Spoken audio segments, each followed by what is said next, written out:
Welcome to the Veterinary Rehabilitation Podcast, where we aim to help fellow veterinary rehab therapists increase their knowledge and elevate their practice. I'm Megan Kelly. And I'm Anae Lloyd. Together, we bring you the latest insights, research, and information in the field of veterinary rehabilitation. This podcast is brought to you by Onlinepethealth, a leading continuing education membership for veterinary rehabilitation therapists. With Onlinepethealth, you'll have access to a wide range of online resources to help you stay up to date with the latest techniques, advances, and trends in the industry. Our podcast features in-depth conversations with leading experts in veterinary rehabilitation. They share their own experiences and knowledge to help you improve your practice. Whether you're a seasoned pro or just starting out in the field, our goal is to provide you with the tools and the insights you need to succeed. So join us as we explore the exciting world of veterinary rehabilitation and help you take your practice to the next level. Hey Vetrehabbers! Wow, a huge thank you to everyone who joined us at the Vetrehab Summit last weekend. It was a fantastic day filled with learning, self-challenge, and best of all, networking and connecting with fellow Vetrehabbers. If you signed up but couldn't make it, don't worry, you can access the recordings by logging into the Vetrehab Summit website. Over the next few weeks, we'll also be adding the recordings to the Online Pet Health membership. Today, Carrie Adrian joins Anae to discuss what we can do when it's time to transition out of clinical practice. Now, for some, we can make this transition with planning and intention, preparing years in advance, and this was Carrie's experience. But for others, the change may come suddenly and without any warning, and it was like this for Anae. There are so many ways that we can use our skills, our knowledge, passion to chart alternative career paths for ourselves. Carrie discusses corporate opportunities, administrative roles, research, and even sales positions that are all linked to actually what we do already in clinical practice. They also chat about less traditional transitions like managing social media accounts, content creation, and even education. There are so many different opportunities, whether it's training professionals, creating courses for owners, or even educating the public. Now, we've recently developed some fantastic educational resources for Vetrehabbers. These resources not only provide valuable information, but also offer a great opportunity for those looking to add an additional income stream to their consulting practice, or for those that are considering starting an online business. These resources are available in PDF format, and they come with what's called private label rights. And now what that means is that you are allowed to edit it, rebrand it, and present them as your own. So you can use these PDFs in various ways. So as gifts for clients to enhance client compliance, you might want to use them to collaborate with referral vets, or as lead magnets to attract new clients, or even to sell on social media as an additional income source. Now, we offer 12 different PDFs and 6 posters covering a range of topics, and these include hip dysplasia, elbow dysplasia, cruciate ruptures, iliopsoas injuries, acupressure, and so much more. So if this is of interest to you, you can go to onlinepethealth.com/digital products and get started right away. Before we head over to that chat, a quick word from our sponsor.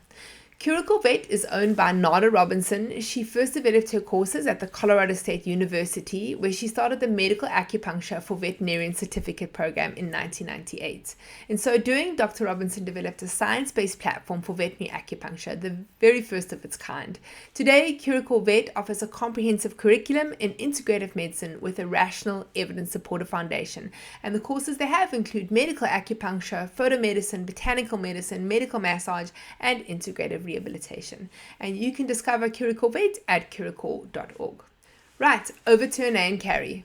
Hi guys, and welcome. Hi Carrie, thank you for joining me. Good morning, good afternoon, good evening, everybody. Thanks for having me, Anae. Absolutely. It is so good to have Carrie back online with Online Pet Health. It has been a while since we've collaborated, and we're really excited to hear what you have been up to in the last couple of years. Been a little busy. Awesome. Guys, so today we are chatting about changing direction, transitions in your career, when you need to pivot, when you need to make a new plan. For so many of us, this has been a reality in the last few years. COVID made sure of that. For others, you've managed to stay in clinical practice. For others, we've had children. That's me. Needed to find a new way to make this, this work and this life and this passion work for us. So we're going to be exploring some of those ways today that we can transition, because for all of us, it isn't in our minds to leave clinical practice. We love working with our patients. We love being hands-on. And so it can come as a shock to the system when we need to make a change and we're not prepared for it. We haven't thought about it. So even if you think this conversation is not for you, I do encourage you to have a listen, lend an ear, give it some thought, because it might help you in a year or 2 or 5 or 10. It doesn't matter, but it might give you a little bit of an idea of what could lie ahead of you and what your options could be if life doesn't go the way that we plan. All right, so Carrie, will you please introduce yourself? Tell us a little bit about who you are and your interest in today's topic, which I hope will give us some insight into what you've been up to for the last few years. You bet. You bet. Good morning, everybody. It's 7 a.m. here in Colorado. We're on summer hours, so I had to set my alarm this morning. This is one perk of having your own business. Just throwing that out there. So I'm Carrie Adrian. I have been in clinical practice for 23 years. That was really all I knew, right? I mean, I think most of us start in this field. I'm a human physical therapist that have transferred my knowledge and skills 24 plus years ago now.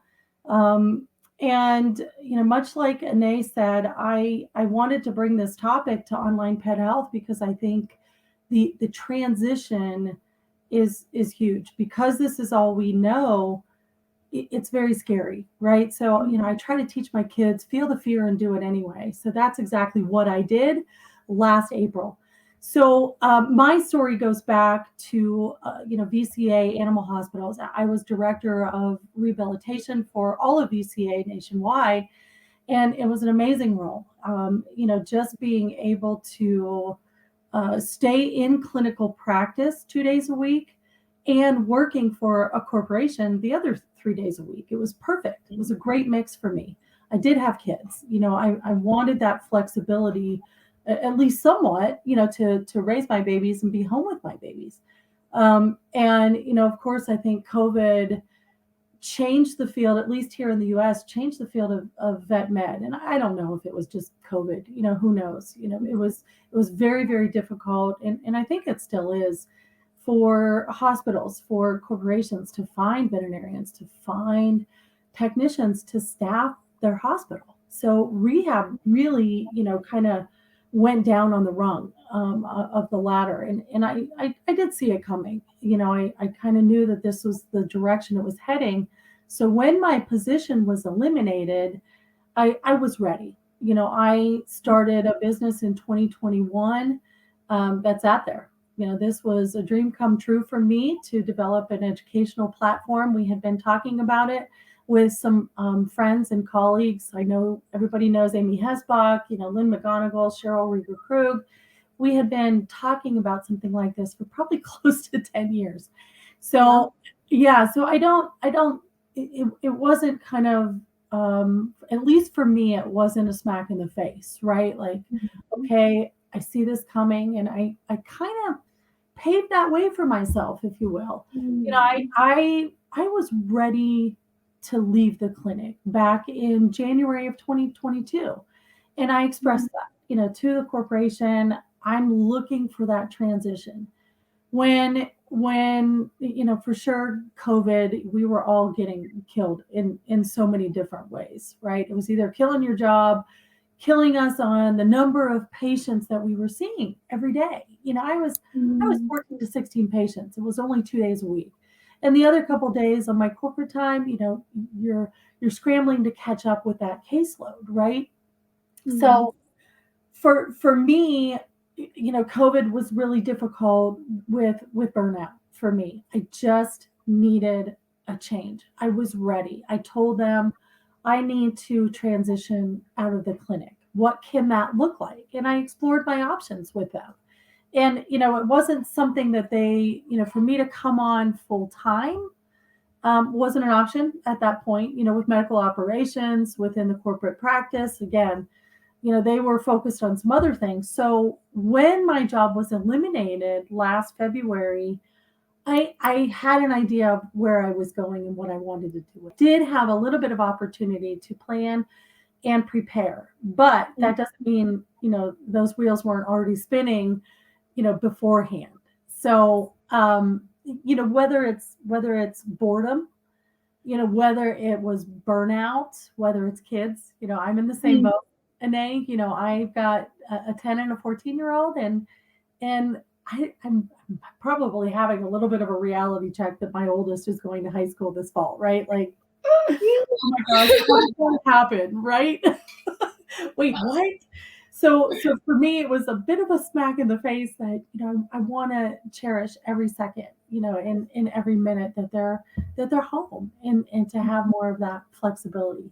I think the other point I wanted to make is, clinic work is physical, and especially if you're working with horses, right? So I don't know about you guys, but I probably have a lot of arthritis in my thumbs just from a lot of the hands-on, the manual therapy, and and I remember, in the clinic, every time I would get up off the floor to like be cognizant of pushing with my quads, keeping my quads strong, like total PT brain, right? And now I'm laughing at myself as I go to pick the laundry out of the dryer. Like, okay, Carrie, use your quads, do something to maintain, that up and down off the floor all day long.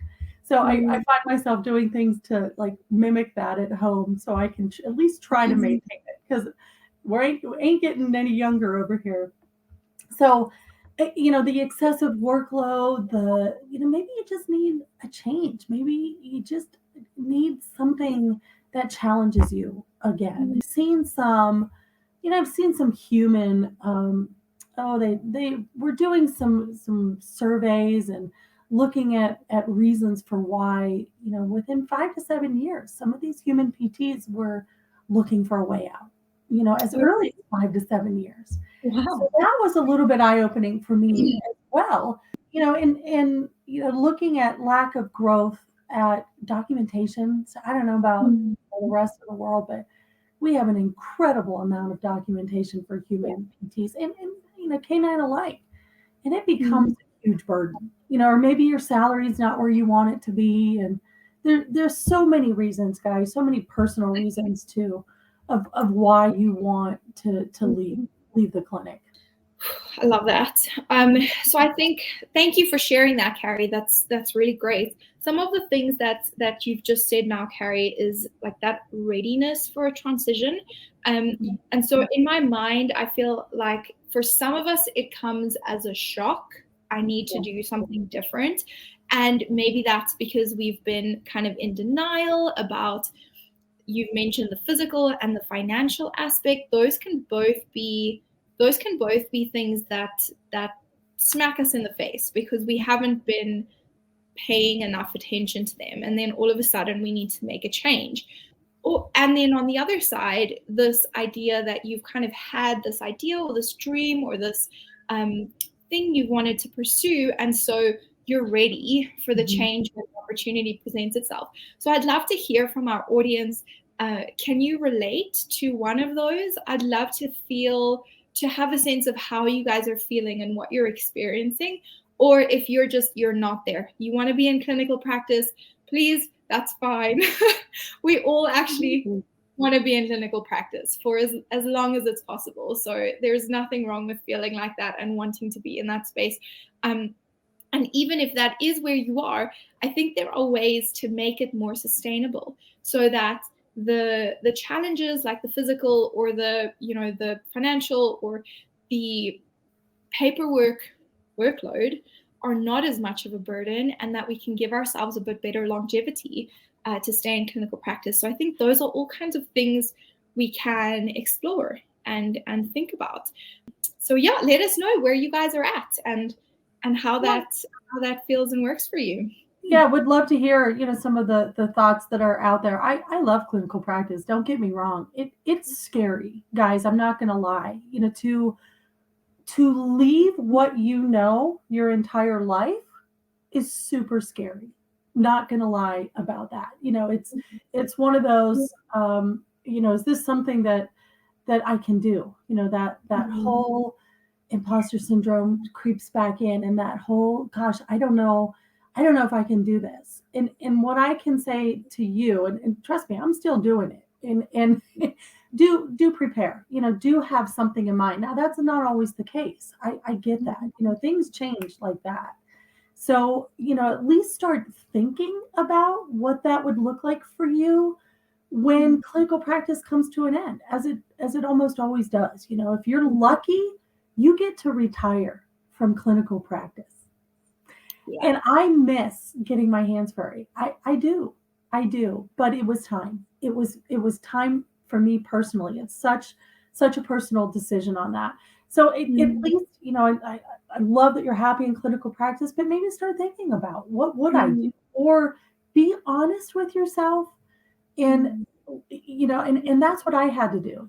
Well, years ago, am I being honest with myself and saying, I think I'm ready for a change, but, I kept pushing that down, right? I kept, no. What else am I going to do, Carrie? You know what? Just go back to clinical practice, right? That's what we tend to do, is just push that little voice over here, and there's one over here, and it keeps coming up, and it keeps talking to you. And I'm not going to say that again, it was something that had been stewing, and I do encourage that. I understand it's not always possible, but I encourage you to at least start thinking about some other options, and we can talk about those. What does that look like for me? For me, I am incredibly humbled. I am incredibly grateful for the village that I have surrounding me to help me make this a reality. My brother is an athletic trainer down in Georgia, in Atlanta area, and he has a business called Athlete IQ. Sound familiar? So guess what? It became Canine IQ. He's like, Carrie, why don't you do Canine IQ? And I'm like, I love that. And there's the name, right? So just little things like that just keep falling into place. And, I don't know how to do tax stuff. I don't know, oh, you have to pay estimated quarterly taxes now. I'm like, what does that mean?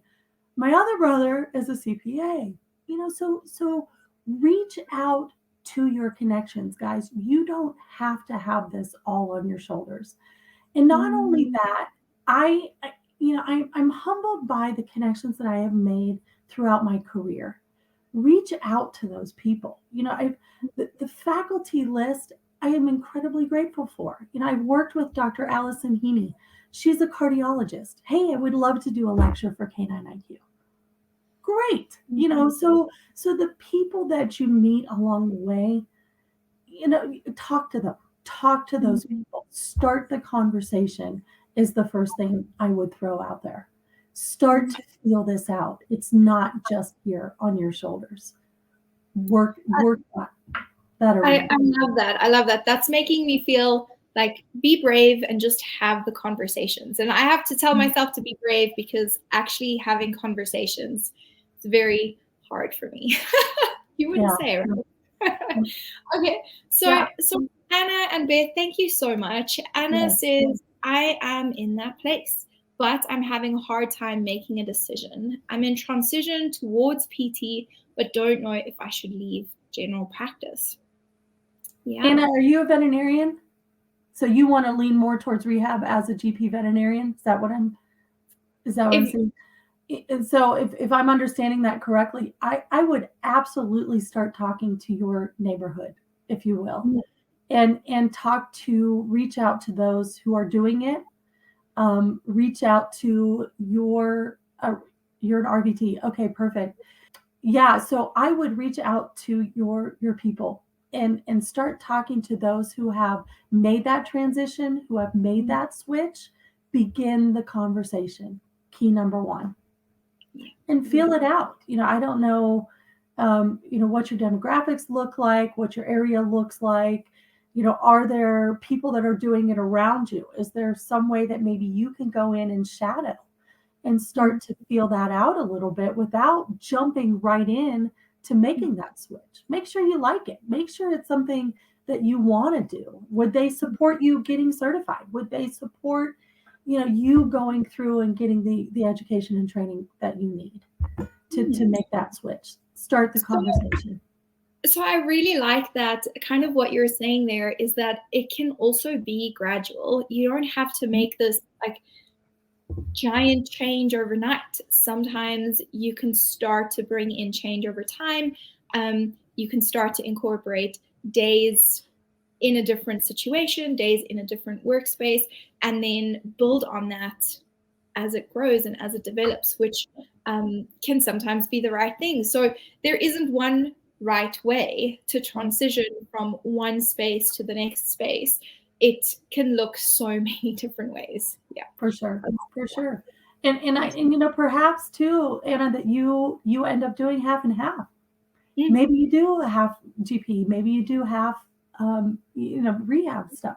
So there are options, but the first thing you need to do is start that conversation and feel it out a little bit. That's what I would recommend.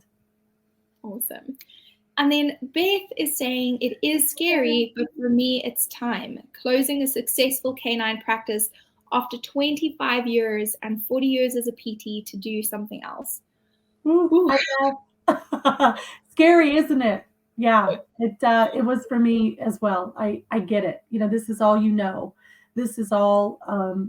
This is your world. You live and breathe these furry patients, and what I can say to you, Beth, is congratulations. Truly, taking that step is huge. And I'm curious to hear, why is it time? Are you just ready for a change? Why is it time for you, Beth? And you're successful. Is it all of the above that we've already mentioned? Is that something that you're just ready? Maybe you're the lucky one who gets to retire straight from clinical practice. And I think it's fabulous. Again, I think there's a lot of personal reasons. Some people have that personality that they can jump right in and do something different. I'm not like that. I needed to have a plan. It was too scary for me to jump into something different. And I think there's a lot of, there's a lot of other opportunities. It's not just education. For me, with Canine IQ, I didn't have that. When I first started in this field, I just jumped right into a veterinary hospital, sink or swim, right? Like I didn't have the mentors. I didn't have the other colleagues around me to really help and pull that together for me, and to go and talk. Now I had, my village around me at the vet hospital, which was amazing and very welcoming. But I didn't have another physical therapist to talk to. So for me, putting this together and training the next generation of canine physical therapists was my dream. And being able to impart that knowledge and being able to impart, what I never knew, and they can start, leaps and bounds ahead of me jumping into this field. So there's other avenues, there's other directions to go in. And I kind of jotted down some notes on this as well. And administration, I think, is pretty high up there. And I think a lot of veterinarians, a lot of technicians are already doing that. And I would encourage, perhaps physical therapists to look at that role as well.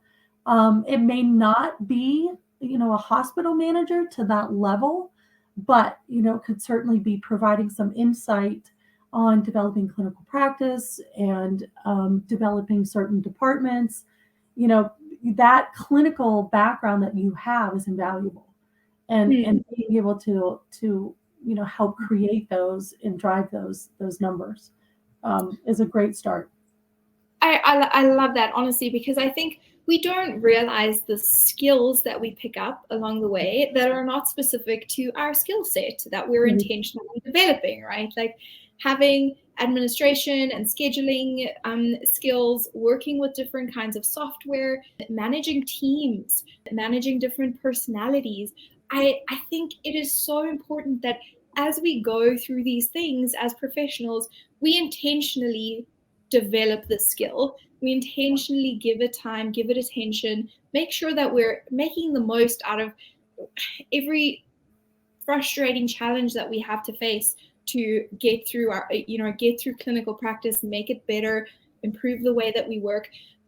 Because you never do know what those skills can mean for you in the future, because it could mean an opportunity to transition or to develop further different skill sets. It could highlight to you a talent, a strength that you didn't know that you had, that you can develop even further. So I really love that. So I think we should go into some of the more common alternatives that are available to us as rehabilitation professionals. Before we dive into that, I'd love to share that my transition out of clinical practice was sudden, and I can only describe that time in my life as traumatic. I believe that. I became pregnant, and then at that time I was seeing horses. I was traveling 10,000 plus kilometers every month and spending days away from home at a time. There was no way I could do that with a small human. And so I had to stop without a plan, literally just, it's in God's hands. I don't know what I'm going to do. And the next thing, Meg offered me a position at Onlinepethealth. I had no idea I would be spending my life in front of a computer, but here I am. And I hear that. Even though I truly couldn't be more grateful for this work and for this time, that transition and that time was traumatic for me. It was very difficult. There were so many things going on. And so it would be great. It's always good for us to be ready, to have something in the back of our minds that say, if I have to, I can, and I think that's good. So let's chat about some of the kind of common pivots that people can make out of rehabilitation. Yeah. In addition to, administration or management, I think one of the common shifts that I've seen is equipment sales. We have worked intimately with this equipment or even pharmaceuticals, right? So it's sort of similar paths as far as working with a lot of these supplements or equipment, and you have that experience. You can take real world knowledge and apply that, to the benefit of this whatever company that you choose to work for. Now, again, looking at opportunities, like you said, a lot of the sales positions are travel positions, but that's something to consider, something to talk about, something to feel out a little bit, whether that works in your lifestyle or not. But I've seen a lot of rehabilitators who go down that path. So maybe they work for some sort of supplement or chondroprotectant company, or they go into laser sales or underwater treadmill sales, something of that nature. So that's an avenue that I've seen, that has worked pretty well for a lot of people that want to transition out. Okay, interesting. Yeah.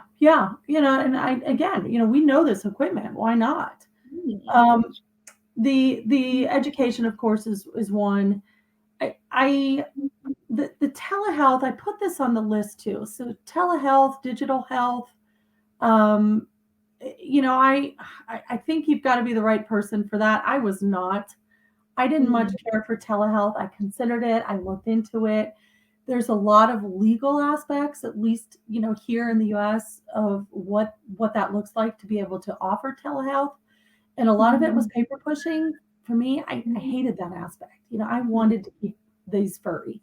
So, but I think that's an opportunity that needs to be investigated in much greater detail, because I think that's pretty different across the world.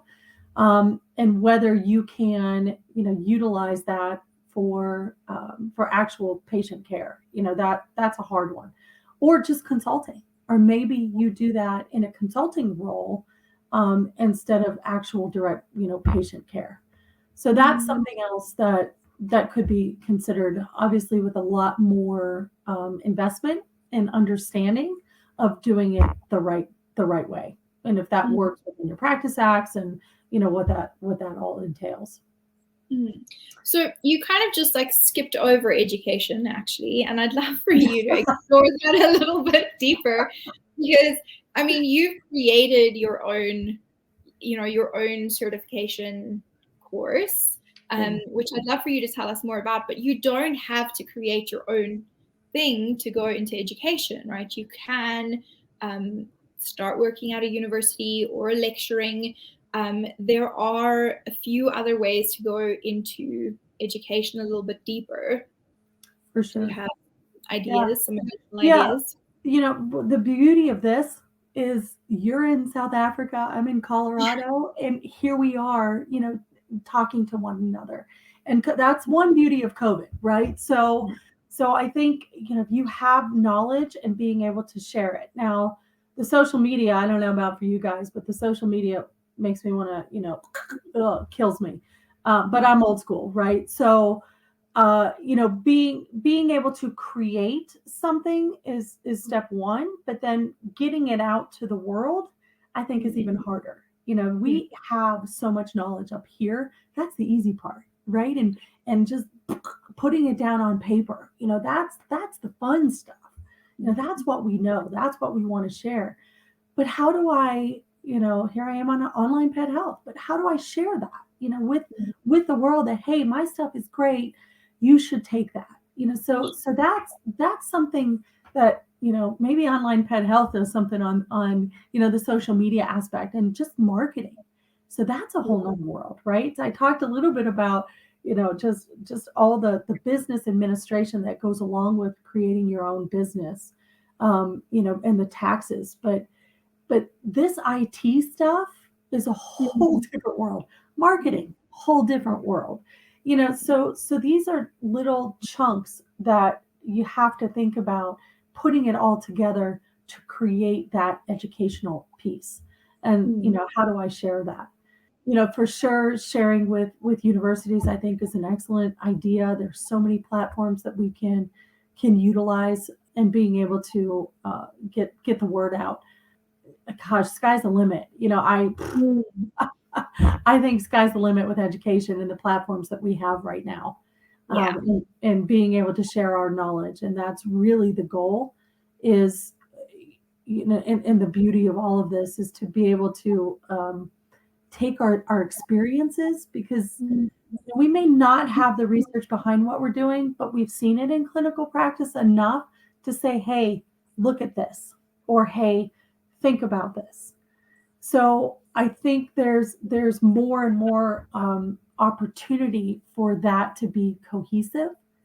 And I've always wanted to put together some sort of a database, a research database, if you will, and that goes along with the educational piece, is the research aspect. And what Anae is doing to what Carrie's doing, what do those outcomes look like? Should we be tweaking that? And not everybody has time and effort to write a research publication. So I've harped on this a long time, of how do we share that knowledge? So there might be some room there to help create that niche of being able to easily share our knowledge without going through the pain and suffering of publishing in a journal. But listen, I love that. Do you know with the like Equicantus, the softwares that are coming out that allow us to document and invoice and okay, do they not also offer us the opportunity to compare clinical notes around the world? Because it's the same note-taking system, the same outcome measures that are being repeated, hopefully in the same way, but it gives us the opportunity to use data that is the same, that is comparable, is what I mean, and to take that into a different space. So I think that those doors of kind of like the research opportunities are going to be opening up more and more now in the years to come, especially with the increase of softwares like Equicantus, Equigate, Shark, etc. because they give us a platform where we can take those, like we're already putting our clinical notes there. Yep. And all the practitioners are using the same. So I think there's something there. The hard part with that is going to be, can you see? Oh, it's super exciting. It's there. It's there. The hard part with that is, how do you monetize that, right? So how, who's paying for that? Who's paying for you to sit down and go through all that data to search for trends, or, to publish some of this stuff? And maybe it comes from the company. Maybe there's a conversation there that, hey, more people would use your software if we can get this information out of it. So I love this. And so there, somebody let us know. Get out there and get out there. It's super exciting, right? So here, Beth had another great idea: teaching pet owners through classes, workshops at my dog trainer's friend's business, senior care, core conditioning. Brilliant. Warm up, cool down.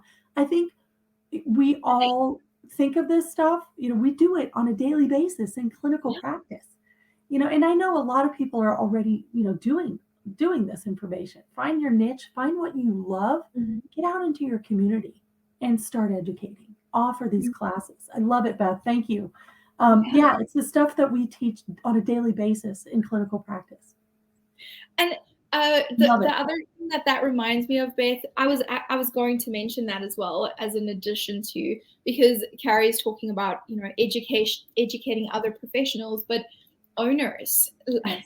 And they're like, that's essentially a limitless market, because there are thousands and thousands and thousands and millions of owners out there that we can reach through online pet health online platforms. Right. It's used to saying that. Yeah. And online pet health platforms. Yes. Yeah. But that's fantastic. Okay. So you asked Beth earlier, why is it time for her to change? And she says that her facility lease is up, and I don't feel the energy to commit to another 2 to 3 years of clinical work or business ownership. She'll be working part-time with an equine assisted program that provides psychosocial rehab. Wow. So as a qualified mental health associate, using my people and horse skills in a different way. I love that. Love it. Yeah, that's amazing. But here again, she has that background to step into that. So that's something that you need to understand. What are those skills? What is that knowledge that I need to step into that role that I'm so passionate about? So it's something to think about. Beth has these extra skills that she can step into something new like this. So doing your homework, essentially researching what it is that you're interested in, and then what do I need to do about that is a whole nother step. What training, what knowledge, what education do I need to take that leap? So I love that. So taking the time to intentionally prepare for that transition, and that's something you can do across years. It doesn't have to be when the change is imminent. It can just be investing in your passion or in your special interest, making sure that you're going on courses, that you're getting additional, qualifications or certification or continuing education, whatever that thing might be, doing online courses through Udemy or wherever, it's available for you to do. It doesn't have to be big things, but are you just continually investing in your interest, your area of interest, your area of passion, and finding ways to further develop or share that information? I think that's really awesome. Love it. I wanted to go back to the other avenues. Insurance is on my list. So here, in the U.S., a lot of veterinary medicine is being, or I should say, veterinary rehabilitation and physical therapy is covered by insurance. So here is your knowledge base utilized in a different avenue. So you have intimate knowledge of what these treatments look like. Insurance companies can have you go in, evaluate, review, should we reimburse, sort of thing. So that's another avenue. I don't know that that's global, but certainly something to consider. In public health, I had community health programs, very similar to what Beth already talked about. Being able to impart your knowledge in a community in teaching the community, teaching these dog owners, these handlers, whoever it may be, what you're aware of, what your knowledge is, and learning new things from them as well. And whether that's sporting dogs, whether that's, neuro cases, whether that's orthopedic, who knows? Find your passion and do it. And then, of course, I love that.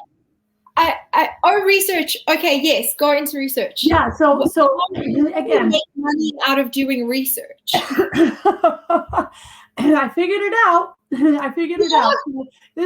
This being a independent research consultant is another dream of mine, right? So I have all these questions that I have created from being in clinical practice, and hey, is this real? Am I seeing this the right way? And being able to take that, to a company. I consult with Nutramax Laboratories. It's not a secret, but being able to do some studies and working with them on various levels, to understand, what we're seeing better. Different, skill set as well. So that's something to consider. But you can transfer into various roles within the research avenue. So there's opportunities there as well, and universities, because they're constantly doing research as well. So yeah, I mean, I love that. I'd love to get more involved in research. That's not a secret. Yeah. So I think it would be nice to be able to make money while doing so, because that's definitely a lot of work. Doing research is not for the faint of heart. Right. Yeah, it's a lot, and it's so the other thing, on just on those grounds, everything we've talked about. The other thing that I have found is the self-motivation is different. I get up every single day and I say, what am I going to accomplish today? It's totally different. When you're in clinical practice, you have your schedule. You know exactly what you're doing, when you're doing it, boom, boom, boom, you're going down, the day's over. You go home, right? And then you write your notes. No, I'm just kidding. I'm kidding. Or in from a corporate world, I knew what projects we were working on, and I knew what I needed to accomplish that day. When it's my own business, it's like, okay, I'm going to go today. I have no idea what that insurance looks like. I need to go investigate insurance today. So you're on the phone and you're learning, so it's good for me, for us old folks, stimulate those neurons. And just using your brain in a different way to learn something new. And every day is a learning opportunity, I promise you. So being able to have that self-motivation is something else I think that needs to be considered, right? So, if you're at a point in your life where you don't want to take that on, be aware of that, right? Consider things like that, because it's a whole different can of worms. No, it is. I love that you've mentioned that, because it is, for me, it's also, I don't know if this is accurate or not, but it has definitely been a skill for me to develop, but one I have loved so much, being able to kind of control my own time and finding ways to manage myself, motivate myself, create a productive workspace. All of that works for me so well. That is it's me in a nutshell. I love it. And it definitely doesn't come naturally to everyone. When my husband came into a similar kind of work situation, it didn't mesh well with him. It didn't work super well. He struggled to organize his time in a way that made sense. It's much easier when someone tells you, be here from this time until this time, and you do what I tell you to do. Much easier. Yeah, and personalities, right? It's a difference in personalities. I like that, but I do think it is, like you said, are you in a space where you can do that? Like, are you mentally prepared to be able to manage yourself and your time? Because you have to be mentally prepared to do that, and then know that it's a skill that you can develop. You can get better at it. There are resources out there to help you, understand it, and it can be very overwhelming. Have you felt like a massive overwhelm? Because there isn't. Oh yes. Yeah. Oh yes. Last year was hard. When you feel like, you have to do everything. Oh, I need a website. Oh, well, I don't know how to do that. So I have to go find somebody that can help me build a website. Oh, what do you want to say on the website? I mean, you have to open a checking account. You have to open a savings account in business, and all of the paperwork, blah blah blah, that has to goes along with that. So there's like I made myself a little checklist, and it's okay. I had to refocus because there were times that I would just sit here at my desk and I'm like, again, overwhelmed, and I would just look at my husband and I'm like, where do I start? Right? Like, so you have to take little bites, little pieces, and the more you do it, the more confident you get, and it's like, oh my gosh, I'm doing this. Oh my gosh, I can do this. And here we are. It's it's a process, gang. It's a process. Yes, it's a process. Yes. The overwhelm is real, but it is a skill that you can develop and that you can work on. So if you're ready to take that on, just give yourself the grace to learn. That's all you need. You just need some grace to learn and to figure it out and to go through day by day. See the overwhelm early. Yes. Break things up for yourself into tasks. But okay, that's not the purpose of today's conversation. So Carrie, you've given us a bunch of ideas. Do you have anything else on your list? I think as far as the transition, ideas for transitioning, does anybody else out there have ideas? This is certainly by no means a complete list. I think the other thing that I want to encourage is make it up. If you have a passion, go find it. Go figure out how to do it. And that's all part of working with your village, working with your group, exploring, talk to people, build relationships. That it's not always what you know, it's who you know sometimes as well. Like it or not, that's the way the world is. So explore those options more. Get out there and start the conversation. So does anybody else have ideas on opportunities to transition?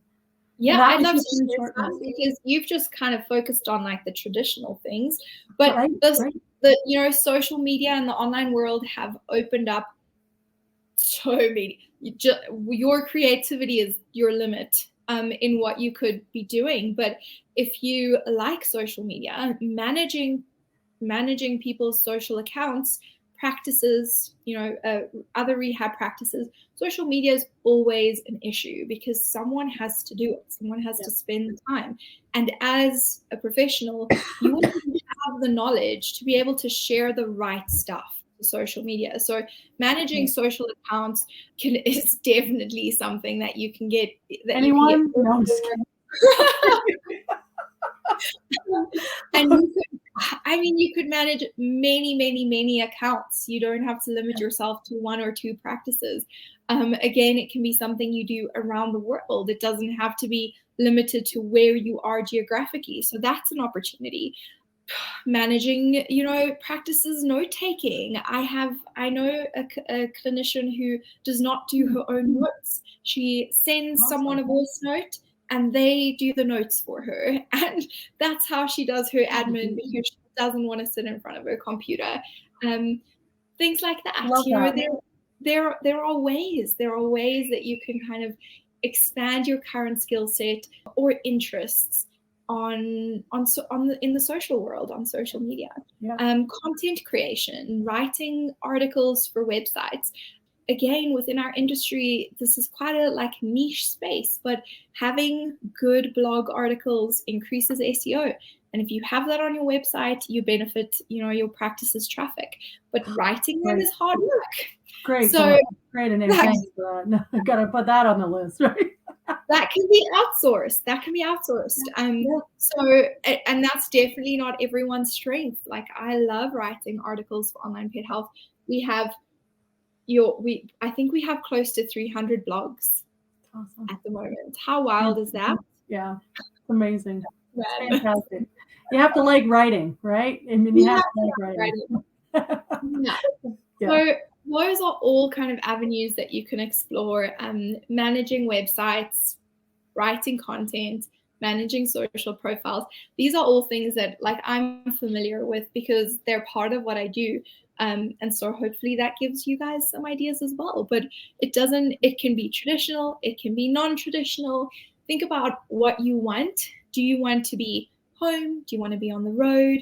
Do you want, like, what are the opportunities that you want in your life, in your lifestyle? And find ways, think laterally, how you could achieve that, because you can. Love it. Absolutely. Yes. Thank you. Carrie, do you want to share a little bit more about Canine IQ and how people can learn from you? Sure. Yeah. I created this credential just out of a need to fill a niche for physical therapists who want to transfer their knowledge and skills. What I was seeing in a lot of the other programs, and I kind of did an informal survey, if you will, and cost was certainly one of them. Very heavily veterinary focused was another. Some more of the feedback that I was receiving. Lack of job placement. Once I get certified, where do I go from here? So those were some of the three biggest feedback comments that I received. So filling that niche, like I mentioned earlier, we have the foundation of physical therapy. We just need to make that lateral move of filling in the gaps of knowledge where it comes to veterinary medicine and working with small animals. It's small animal only. Horses are a whole nother world. I just don't have, there's just no time in the day, right? Treat my own horses, and that's as far as I get. So, the idea of Canine IQ is to fill that need and to fill those gaps. So there's certainly the foundational materials that we need. There's a whole module on fundamentals of the veterinary patient, so understand, of course, ortho, neuro, right? That's a lot of what we get. But what about internal medicine? We have lectures on nutrition. We have lectures on behavior. I don't know about you, but that's not anything I got from human physical therapy, right? So pediatrics, maybe we need something in pediatrics. They pee and they bite, right? So behavior was a huge, component that I feel like is missing. I have, Dr. Mike Lappin, who's world-renowned veterinarian from CSU, and he's doing like a zoonotic, disease lecture for us. And understanding cardiology, understanding internal medicine, so there's a lot of aspects that we as physios don't have walking into a vet hospital. So there's a big component, its own module on fundamentals of the veterinary patient.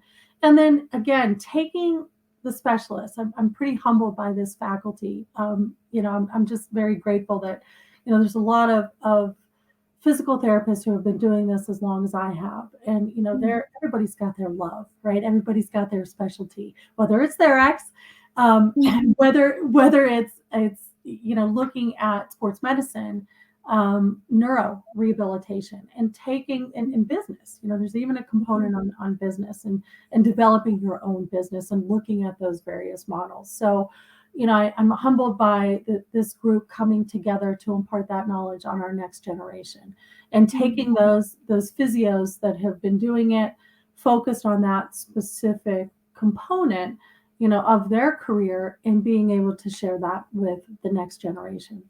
So very, very grateful for Canine IQ. It's all still a learning curve, guys, I promise. So yeah, especially the social media aspect of it all, I try. I don't even know how to do a reel yet, but I'll learn. I'm going to call you a day. Oh, I wish I did not know how to do. Oh yes, it's all very, very painful. So, but it's still a love. It's still a passion, guys. Start the conversation is what I can encourage you to do. Awesome. Thank you so much for your time today, Carrie. Renee, thank you. Thank you, Carrie. Bye, guys. Bye, everyone. If you enjoyed this podcast, please hit the subscribe button so you get notified every time I load a new podcast. I'm here every week talking to vet rehab therapists from all over the world about all things vet rehab. A big thanks to our sponsor, Curacao Vet. Their sponsorship allows us to be able to give this podcast to you for free, so please go and check them out at curacao.org. Please also don't forget to bookmark the next Vet Rehab Summit. It's on Saturday, the 8th of November in 2025. Come and be a part of the world's largest online veterinary rehabilitation conference created specifically for you, the Vet Rehabber community. Online Pet Health members, you get VIP complimentary access to the Vet Rehab Summit. For more information about continuing education for Vet Rehabbers, you can go to onlinepethealth.com.